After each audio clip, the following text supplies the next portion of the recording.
지난주죠. 바로 지난주 선교 너무 수고해 주셔서 감사합니다. 저도 전도사님이랑 8개 교회 다니면서 또 사역하는 거 간식으로 위로하기도 하고 또 도와드릴 수 있는 거는 도와드리고 이렇게 다녔거든요.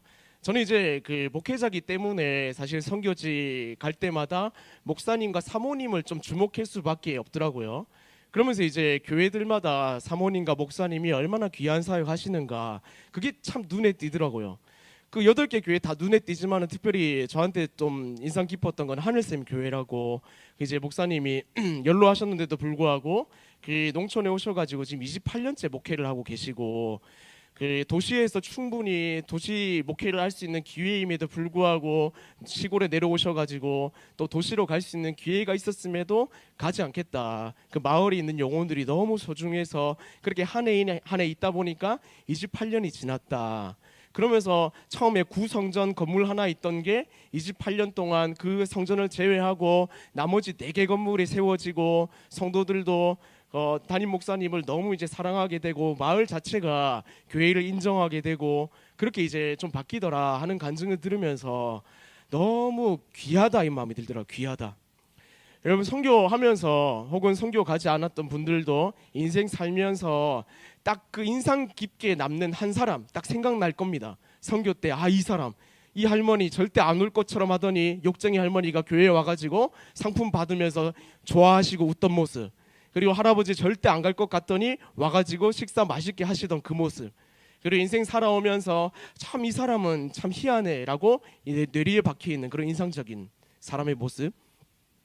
한 사람 떠올려 보라고 하면 어떤 사람이 기억에 남습니까? 여러분에게 지난 선교 혹은 인생 속에서 참 그 사람들을 바라보면서 어떤 마음이 드세요? 잔치에 나오고 예배 온 분들을 볼 때 진짜 귀하다 이 마음 들지 않았습니까? 인생 살면서도 진짜 귀하다라고 여겨지는 한 사람은 있지 않았습니까? 참 이 귀하다라는 마음 저도 느낀 마음인데요. 목사님과 사모님을 보면서, 성도들을 보면서 참 이 마음이 사실은 우리로서 가질 수 있는 마음은 아니고 하나님이 주시는 마음이거든요. 하나님 주시는 마음. 근데 재밌게도 하나님이 그분들뿐만 아니라 우리를 볼 때 귀하다 여기시는 마음이라는 겁니다. 그래서 오늘 설교 준비할 때 선교를 통해서, 그리고 보내는 선교를 통해서 우리에게 주신 마음이 뭔가 곰곰이 생각해 보니까 이건 것 같아. 한 사람을 귀하게 여기는 마음, 그 마음을 너희가 느꼈니? 이게 사실은 너가 그들을 볼 때 느낄 수 있는 감정뿐만 아니라 내가 너희 스스로를 볼 때 느끼는 마음이다 하는 것을 제게 좀 깨달음을 주셨고 함께 말씀을 나누어야겠다 하는 생각이 들었어요. 그럼 우리가 한번 생각해 볼 게 뭐냐면은, 하나님께서 그 영혼들을 사랑하시고 그 사랑하는 마음으로 동일하게 나를 귀하게 여기신다면 어떻게 하나님이 우리를 귀하게 여기시는 것을 우리가 확신할 수 있으며, 그렇다면은 귀하게 여김받는 그 인생을 어떻게 하면 살아갈 수 있을 것인가, 이걸 한번 나누어 봐야겠다 하는 생각이 들더라고요. 한 사람을 귀하게 여기시는 마음이 성경에 보면은 여러 부분 등장하거든요. 근데 특별히 하나님이 한 사람을 소중히 여기시는 마음을 언제 좀 특별하게 찾아볼 수 있냐면은, 이스라엘이 위기에 닥쳤을 때, 이스라엘 백성들이 위기를 만났을 때, 굉장히 큰 어려움을 만났을 때 그 하나님이 귀히 여기시는 마음을 우리가 살펴볼 수가 있어요. 오늘 특별히 베드로 전서 말씀을 고른 이유가 뭐냐면은, 딱 베드로 전서가 적혀질 당시 상황이 굉장히 힘든 상황이었거든요. 베드로 전서는 베드로가 썼습니다. 베드로가 어디서 썼냐면은 당시 로마가 이제 지배하고 있던 그 당시 소아시라라고 하는데 터키 지역이거든요. 지금은 터키 지역. 터키 지역에 로마 때문에 각기 전국으로 흩어져서 신앙생활하던, 지하로 들어가서 막 시골로 가서 숨어서 그런 성도들이 있었어요. 그들을 뭐라고 말하냐면은 디아스포라라고 해요. 들어봤죠? 각기에 흩어져서 몰래 신앙생활하던 막 카타콤 같은 동굴 있죠. 그런 데 들어가가지고 그런 사람들 디아스포라라고 하는데, 베드로는 이 디아스포라 유대인들에게 편지를 썼어요. 뭐라고 썼냐면은, 야, 너네가 가지고 있는 믿음 있잖아, 절대 흔들리지 마. 그리고 곧 종말이 올 거거든. 절대 그래서 그 믿음 꼭 붙잡아야 돼. 그리고 너네는 너무 귀한 존재이니까 이 사실을 너희가 잊지 마. 하나님께서 너희 얼마나 귀하게 여기시니 아니?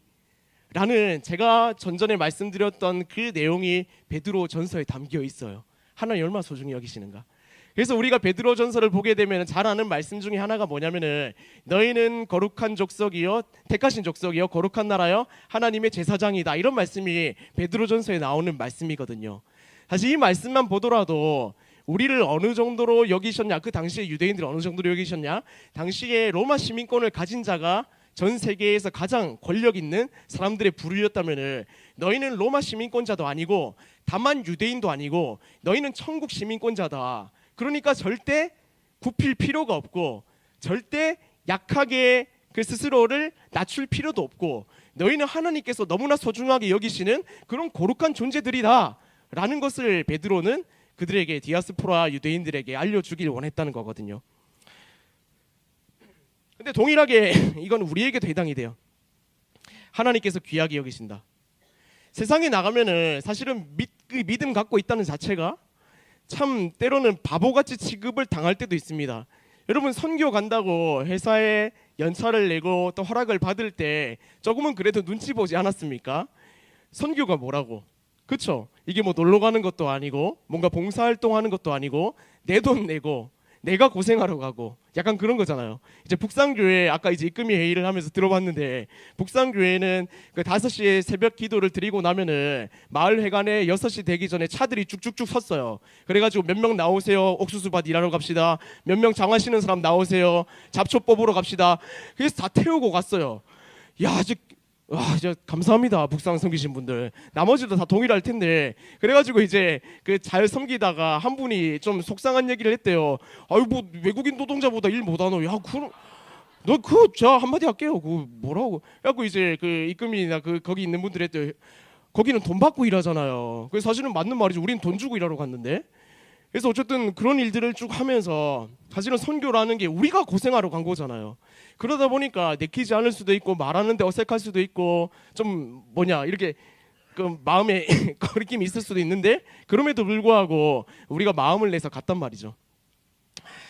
참 귀한 겁니다. 이거 귀한 게 왜냐면은 그 하나님의 살아계심과 그리고 복음이라는 생명의 능력을 전하러 위해서 갔다는 것, 그리고 오히려 우리가 천국 시민권자이기 때문에 믿지 않는 자들에게 하나님의 사랑을 증거한다는 자체가 사실은 그 이 땅을 살아가는 시민으로서는 할 수 없는 일이거든요. 천국 시민권자들이 할 수 있는. 그런 이제 디아스포라도 선교하는 삶을 살았을 수밖에 없었습니다. 로마 그 지하 아래서 여러 가지 낮에는 숨어 있고 밤에는 또 나와서 먹을 걸 구하고 그리고 복음을 증거하고 그런 삶을 계속해서 살아갔는데 베드로는 이 그리스도를 주로 고백하는 사람들이 얼마나 위대하고 귀한지를 알려주기를 원했거든요. 그래서 베드로전서를 쭉쭉쭉 보다 보면은 계속해서 귀하다, 존귀하다, 너희는 하나님께 택함받은 백성이다 라는 얘기가 나오는 동시에 우리가 오늘 읽은 본문에 봉착하게 되면은 3장에서는 너희가 그러면은 귀한 존재로서 어떻게 살아야 되냐, 이 방법론에 대해서 얘기해 주거든요. 그래서 3장을 1절부터 쭉 찾아보면은 먼저 가정에 대해서 막 고민하는 장면이 나와요. 아내들이요 남편에게 순종하라, 남편들이요 아내의 말을 잘 들어라. 서로 이제 순종하라는 거죠. 그러면서 자녀들이요 화목하게 지내라, 이런 말씀들. 왜냐하면 존귀한 자들이 이렇게 지내야 되는 게 합당하다라는 것을 교훈으로 말해주기를 원했거든요. 그러면서 나중에 베드로전서 1장에 또 다시 돌아가서 보면은 구약의 율법을 하나 가져오는데 이렇게 말씀해요. 악을 악으로 욕을 욕으로 갚지 말고 도리어 복을 빌라. 이를 위하여 너희가 부르심을 받았으니 이는 복을 이어받게 하려 하심이라. 구약에서는 악을 악으로 갚는 게 당연했어요. 이게 뭐냐면 사회약자법이라고 해가지고 약한 자들이 강한 자들에게 다만 당하지 않게끔 장치를 마련해 주신 거거든요. 이게 너무나 당연해요. 지금도 그렇고요. 왜냐면 약자는 법으로 우리가 보호받아야 되고 당연히 우리가 당하지 말고 갚아줘야 되는 게 당연지사가 된 게 오늘날 살아가는 현대법이기도 하잖아요. 그러나 예수님은 또한 베드로를 통해서 뭐라고 말씀하셨냐면은 구약의 율법은 갚으라고 했지만은 너희는 갚지 말고 복을 빌라 라고 말씀하셨거든요. 왜냐? 이것이 하나님께 택함 받은 그리고 귀한 자들이 해야 될 합당한 일이니까 이렇게 말하고 있다는 거예요. 여러분, 우리가 귀함 받는 그리고 귀하게 여김 받는 인생이라는 것은 뭐냐면은 우리 스스로가 존재론적으로 너무나 하나님께 택함 받은 스페셜한 존재라는 것과 동시에 그것에 합당한 삶을 살아가야 된다, 이걸 동시에 뜻하거든요. 사회에서도 이런 이제 명분을 가지고 또 도덕적 요소를 가지고 있는 것들을 좀 살펴볼 수가 있어요. 이런 것도 있죠. 노블레스 오블리주 들어봤죠? 당시 이제 로마 사회에서 고위 계층과 귀족들이 도덕적으로 뭔가 자발적으로 행동하고 선행을 베풀고 이런 것들이 관습이 돼가지고 지금도 끌어오는 그런 이제 그 관습, 도덕적 관습 중에 하나가 됐잖아요. 노블레스 오블리주.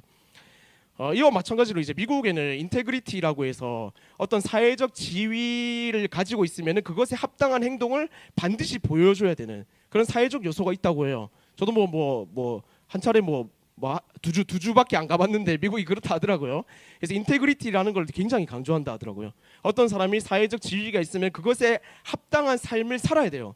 한국에서는 사실은 돈이 장땡이잖아요. 어떤 사람이 잘못한다 하더라도 돈 있으면 땡이고 약간 그런 이제 부도덕함을 우리가 보는데 부조리함을 사실은 굉장히 중요하다고 여겨지는 것 중에 하나가 이런 거거든요. 사회적 지위, 전 세계를 막론하고 사회적 지위가 있으면 그것에 합당한 행동을 해야 된다. 그게 사실은 오늘 살아가는 우리에게도 해당이 되는 거거든요. 저희 교회를 생각해봐도 그렇습니다. 저는 목사잖아요. 그러니까 목사니까 목사에 합당한 말과 행동을 요구가 되고 그렇게 살아가는 게 맞아요. 엘더도 그렇고 리더도 그렇고요. 섬기는 자들도 그렇고요. 그 지위에 맞는 말과 행동이 필요합니다. 그래야지 덕이 되기 때문이에요. 근데 좀 더 넓게 그리스도인이라는 말 자체가 그렇습니다. 그리스도인이라는 말 자체의 뜻이 뭐냐면은 그리스도를 주인으로 삼는 사람이란 거거든요. 예수님을 주인으로 삼는 사람.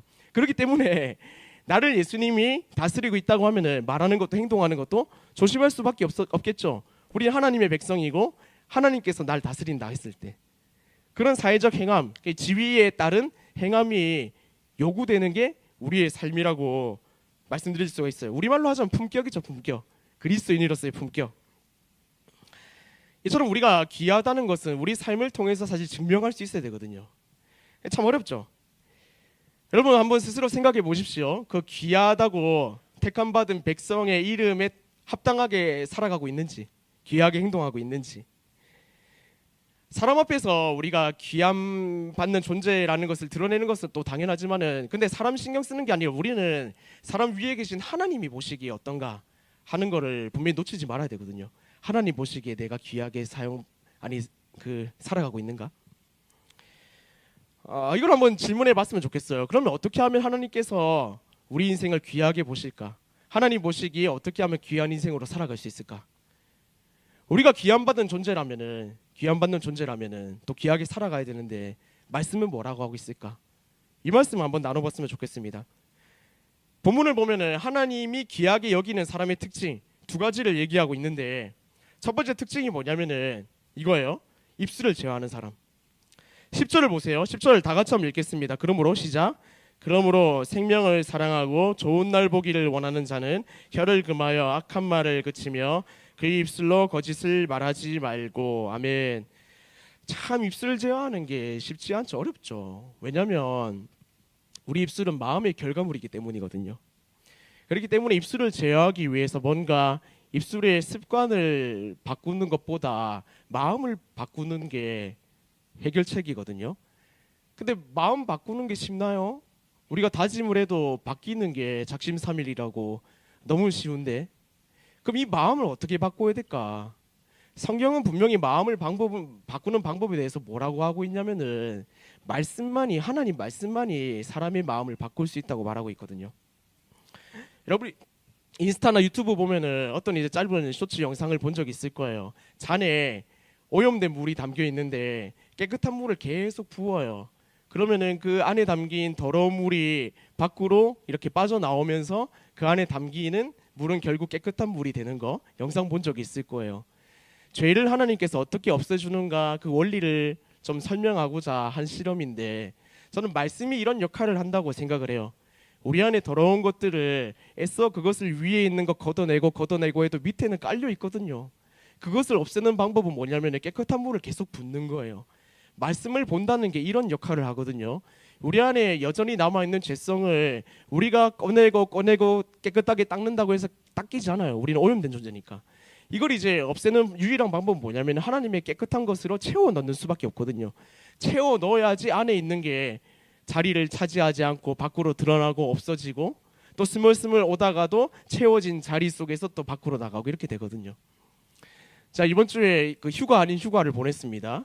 애들이 방학을 안 해가지고 집에 내 있어가지고 휴가도 아니었는데 어쨌든 그 시간 보내면서 제가 이제 하나 다짐한 게 뭐였냐면은, 야 그래도 그 교회 나오면서 바빠가지고 못했던 시간을 하나님께 좀 쓰자 해서 기도하고 말씀 보는 시간을 조금 더 늘려보자 하는 시간 가져서 하루 이틀은 이제 좀 놀러 갔다 왔어요. 애들 물놀이하고.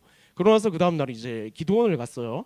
기도원 가서 이제 그 산속에 있으니까 곰팡이 냄새 맡으면서 이렇게 기도하고, 그 다음날은 말씀을 좀 주로 봤어요. 그래서 원래 일독을 다 하려고 했는데 이거 애들 키우면서 말씀 보기 쉽지 않더라고요. 그래서 스스로 약속을 했으나 구약까지밖에 못 봤습니다. 신약은 빨리 읽도록 하겠습니다. 자, 여러분 앞에 그 삼독은 하겠다고 약속했는데 일독 반이네. 일독 반. 아직 일독 반 남았는데 열심히 기도해 주십시오. 제가 열심히 읽겠습니다. 어쨌든 말씀 보면서 느낀 건 뭐냐면은, 기도하면서 말씀 보면서 영혼에 되게 그 새로워지는 느낌을 받았어요. 되게 상쾌하더라고요. 상쾌하더라고요. 상쾌하더라고요. 진짜 영혼이 맑아진 느낌 있잖아. 정신이 또렷해지고, 그 약 파는 거 아니지만은 진짜 그런 말씀에 그 효과가 있더라고요. 기도하면서 말씀 보면서 막 영혼이 맑아져. 생각도 막 새로워지고. 그러면서 새롭게 느낀 게 뭐냐면, 그렇지 내가 뭔가 버리라는 것보다 하나님의 것들로 채우면은 내 안에 있는 죄들이 벗어지는 거지. 그러면서 저도 이제 목소리 들어보시면 알겠지만 계속 쉬어서 다녔잖아요. 많이 회복이 됐어요. 그래서 되게 이제 감사한 시간 가졌거든요.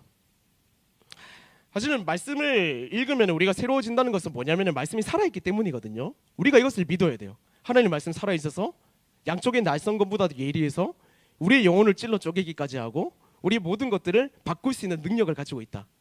이게 하나님 말씀이거든요. 성경은 우리 입술에 대해서 뭐라고 얘기하냐면은 야고보서 1장 26절 이렇게 말해요. 누구든지 스스로 경건하다 생각하며 자기 혀를 재갈 불리지 아니하고 자기 마음을 속이면 이 사람의 경건은 헛것이라. 입술을 마음대로 이제 쓰는 자들은 그 가지고 있는 경건 신앙이 가짜다. 왜냐면 마음을 표시하는 게 입술이니까요. 가짜다. 오늘 본문 한 번 더 보면 이렇게 말씀합니다. 그러므로 생명을 사랑하고 좋은 날 보기를 원하는 자는 혀를 금하여 악한 말을 그치며 그 입술로 거짓을 말하지 말고. 본문은 악한 말을 그치라고 하죠. 여기서 악한 말은 뭘 뜻하냐면 특별히 비방하는 말을 뜻합니다. 비방하는 말. 당시 거짓 교사들은 그리스도인에 대해서 굉장히 비방하는 말을 쏟아냈습니다. 왜냐하면 그 믿음 가지고 있다는 것, 이게 너희한테 무슨 소용이냐, 너희가 이렇게 쫓겨다니면서 믿는 게 무슨 소용이냐, 네. 그리고 너희가 믿고 있는 것, 그리고 너희가 그리스도가 주라라고 하는 것, 너희가 기독교인이 믿고 있는 것 때문에 이스라엘 전체를 위험에 빠지고 있게 하지 않고 있지 않냐, 하고 있지 않냐, 너희가 믿고 있는 것 진짜 진실이냐, 너희가 잘못된 것 아니냐, 이런 식으로 계속 이제 얘기를 했거든요. 비방하는 말을 끝없이 쏟아냈습니다. 도대체 왜 그렇게 사냐고.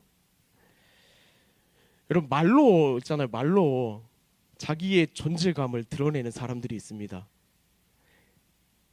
그것으로 이제 날카로운 척하기도 하고요, 예리한 척하기도 하고, 많은 것을 알고 있는 척을 합니다. 근데 여러분 아시겠지만 정말 아는 사람은 말에다 힘을 주지 않아요. 비방하지 않아요. 왜냐하면 스스로의 말이 객관적이지 않다는 걸 알고 있고요.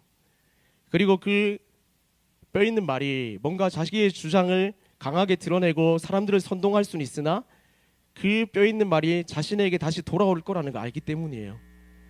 그러니까 말이 센 사람 중에 사실은 그 사람을 지혜롭다고 여기거나 그 사람이 참 똑똑하다라고 말하는 사람 많이 없습니다. 오히려 그 사람에 대해서 성격이 있구나, 좀 세구나, 이렇게 이미지를 가져갈 뿐이죠. 그래서 저와 여러분, 저 포함해서 여러분의 입술에 어떠한 말과 입술이 있는지를 한번 돌아볼 필요는 있습니다. 왜냐? 입술은 우리 마음을 반영하기 때문입니다. 그리고 비방한다는 것은 내 안에, 노골적으로 말하면 그렇습니다, 하나님이 다스리지 않는다는 것 뜻하거든요. 왜냐하면 우리는 새로운 피조물이거든요. 비방하는 말은 거룩하지 않다, 죄 가운데 나타나는 열매이기 때문에 옛사람의 습성이거든요. 그 옛사람을 계속해서 우리가 드러내고 있는 거예요. 새사람의 존재임에도 불구하고. 그러니까 우리 입술을 좀 돌아볼 필요가 있죠. 시편 34편 12절 보면은 오늘 10절을 인용한 게 시편 34편이거든요. 이렇게 말해요. 생명을 사모하고 연수를 사랑하여 복받기를 원하는 사람이 누구뇨? 내 혀를 악에서 금하며 내 입술을 거짓말해서 금할지어다. 이 비방의 입술은 특별히 시편을 보면은 하나님이 보시기에 거짓과도 입술이라고 말하고 있어요. 그래서 10절에 나오는 생명을 사랑하고 좋은 날 보기를 원하는 자, 결국에는 복 받기를 원하는 자, 혀를 제어하라고 하는 거죠. 다시 말해서 하나님께서 귀히 여기시는 사람은 혀를 제어할 줄 아는 사람이 되어야 한다라고 말하는 것과 같다는 거예요. 그럼 우리가 무슨 말을 해야 될까 할 때 성경은 분명히 말씀합니다. 이거 여러분 정말 중요한 말씀이니까 에베소서 4장 29절 이거 한번 여러분이 한번 꼭 기억했으면 좋겠습니다. 에베소서 4장 29절 한번 다 같이 읽을까요? 무릇 시작.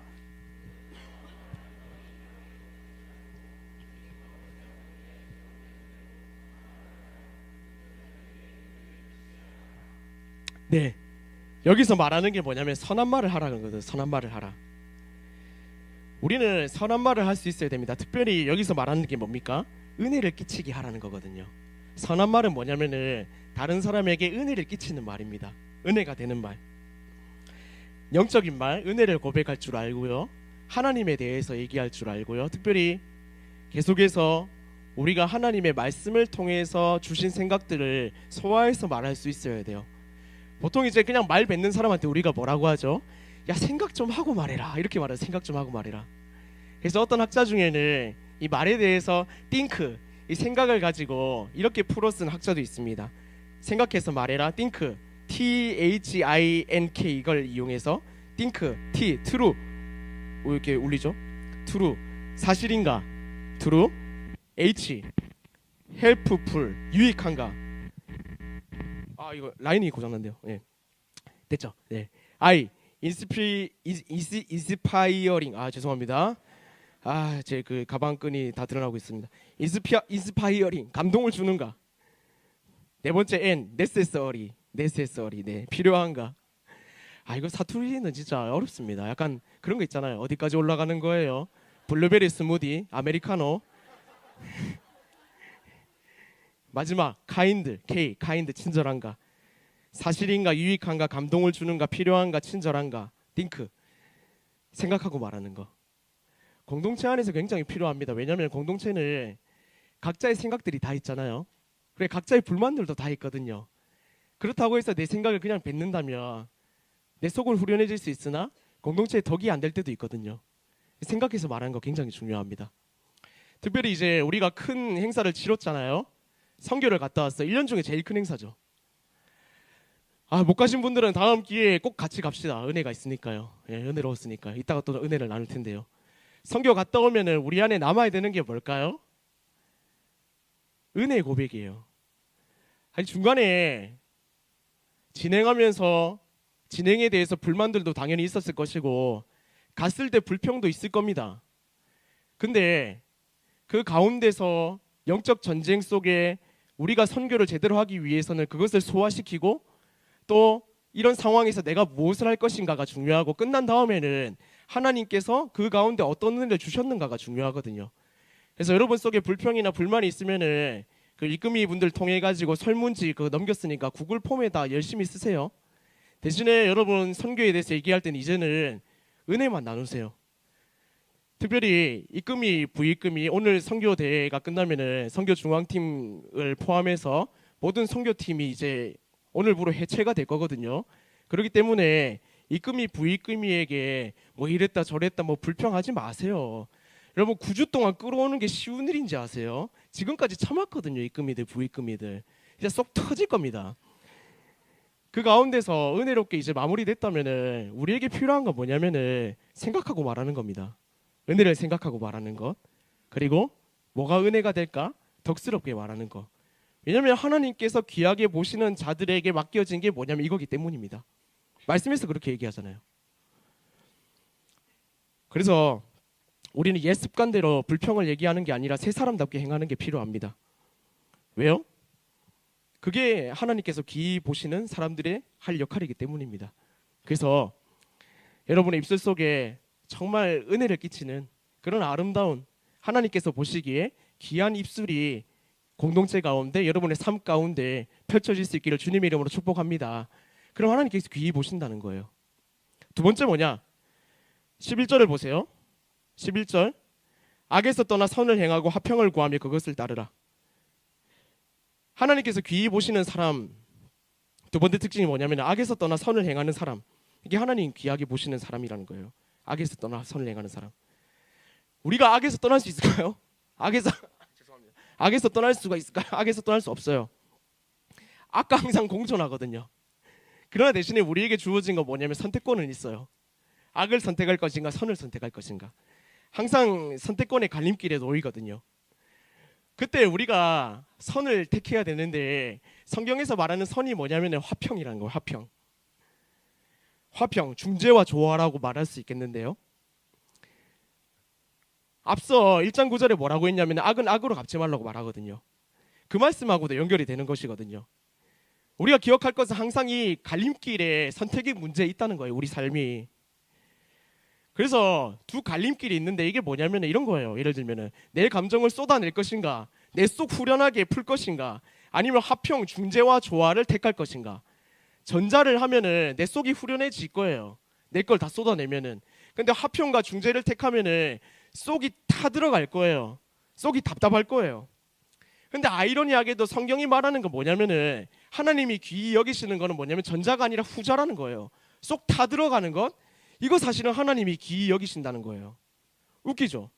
하나님이 이걸 귀하게 보신다니. 야, 그럼 난 쏙 터져라 그렇게 평생 살아야 됩니까? 이런 질문이 들 수가 있습니다. 근데 분명한 건 뭐냐면은 예수님이 그렇게 사셨다는 거예요. 예수님. 한번 예수님 생각해 볼까요? 예수님은 쏙 터지는 행동을 많이 하셨거든요. 죄인들, 유대인이 그렇게 경멸하는 죄인들 집에 들어가서 일부러 식사하셨어요. 잔소리 들어먹으면서까지. 바람핀 여인이 발치 앞에 찾아왔을 때 다 돌 던져 죽여라고 했을 때 예수님이 감싸주셨어요. 배신한 유다를 안타까워하셨어요. 끝까지 하나님 사랑하겠다고 따라가겠다는 베드로 부인했을 때 찾아가셔가지고 또 다시 기회를 주셨어요. 속 다 들어가는 거죠. 속 시원하게 얘기할 수 있었겠죠.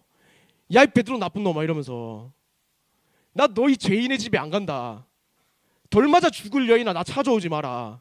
그게 속 시원한 거 아니겠어요? 사람들이 보기에도 그랬을 겁니다. 근데 예수님이 쏙 터지게 행동했다고요.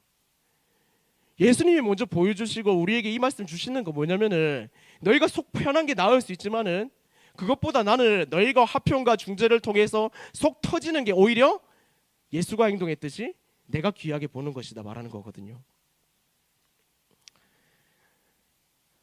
선교 얘기를 잠깐 넘어가자면은 선교 저 이제 목사님과 사모님들을 봤다고 했잖아요. 야, 그 생각이 들더라고. 27년 동안 얼마나 속이 탔을까. 우리가 갔을 때도 사실은 막 긍정적으로 말씀 안 하시는 목사님도 있었거든요. 여기는 마을 자체적으로 굉장히 끈끈하기 때문에 사실 전도 간다고 해도 별 소용이 없을 거다. 얼마나 시도를 많이 해봤겠어요. 쏙 타들어갈 정도로 전도했는데 안 끌려오니까 우리한테 그 있는 사실을 얘기한 거잖아요. 어떤 목사님은요 너무 힘들어서 목회를 그만두려고 하셨어요. 선교 전에. 그 속이 타들어가는. 감사하게도 우리가 선교 갔을 때 너무 밝은 목소리로 그리고 너무 밝게 변하셔가지고 우리한테 고맙다 고맙다 연신 그 은혜를 고백하시더라고요. 그리스도인으로 산다는 것은 진짜 속 터지는 일입니다. 공동체 안에서 뭔가 섬기는 일도 사실은 유익도 있지만은 속 터지는 일이 많습니다. 선교 가면 다들 이제 은혜 받는다고 해서 꼬심 당해가지고 갔잖아요, 여러분. 준비하면서 은혜가 있던가요? 은혜도 있었죠. 근데 쏙 터지는 일이 많잖아요. 근데 사실 하나님이 그걸 귀하게 보신다는 거예요. 왜요? 그게 화평과 중재에 예수님께서 하신 역할이니까요. 사실 많은 사람들이 자신의 속내를 드러내고 자신은 후련하고 싶어합니다. 답답해합니다. 근데 그걸 다 드러낸다면은 품어주는 사람은 어디 있으며 사랑을 행하는 사람은 어디 있습니까? 우리 안에 필요한 게 뭘까요? 우리 안에 쏙 터지는 걸 드러내는 일일까요? 그걸 품으면서까지 사랑하고 예수님의 말씀을 증거해내고 그걸 적용해가는 일일까요? 뭘 하나님이 귀하게 보실까요? 저는 속 터지더라도 참더라도 이게 유익이 없다라고 여겨질지언정 그 속 터지는 일을 감당하고 참는 여러분이 되었으면 좋겠습니다. 왜요? 딴 거 다 필요 없어요. 하나님이 그걸 귀하게 보시니까요. 왜요? 예수님이 그렇게 사셨으니까요. 우리에게 필요한 게 그거 아니에요? 하나님이 기뻐하시는 것, 하나님이 귀히 여기시는 것. 사랑하는 여러분, 그리스도인으로 산다는 건 너무 답답한 일일 수 있으나 그 삶 자체를 하나님께서 기뻐하시고 그 삶의 참아냄, 인내, 그리고 답답함, 그걸 하나님께서 귀히 여기시고 결국에는 하나님께서 그걸 사용하셔서 선으로 바꾸신다는 사실을 믿으시고 그렇게 살아내는 저와 여러분 될 수 있기를 주님의 이름으로 축복합니다. 가장 중요한 게 뭐냐면 여러분, 이 모든 일을 통해서 하나님께서 일하신다는 겁니다. 귀하게 보시고요. 이게 제일 중요한 일이에요. 저는 선교를 가면서 짧게는 5년, 길게는 27년 그 교회를 섬겨 오신 그 한 사람을 봤습니다. 얼마나 그 속 터지는 일에 비방하는 말보다 예수님을 전하고 자기 속내를 드러내기보다 참아내는 그 일을 통해 가지고 한 마을이 바뀌고 한 공동체가 세워지고 하나님 나라가 확장되고 그런 일들을 하셨잖아요. 여러분, 하나님은 많은 사람 필요 없습니다. 그 목사님과 사모님 그 한 사람을 통해서 그 마을을 변화시키셨거든요. 여러분, 선교를 통해서 여러분이 받은 메시지가 뭡니까? 여러분, 나는 나약하고 아무것도 뭐 할 수 있을까 생각했지만 여러분 통해서 전해진 그 잔치 오세요 그 한마디 때문에 어른들 와가지고 복음 듣지 않았습니까?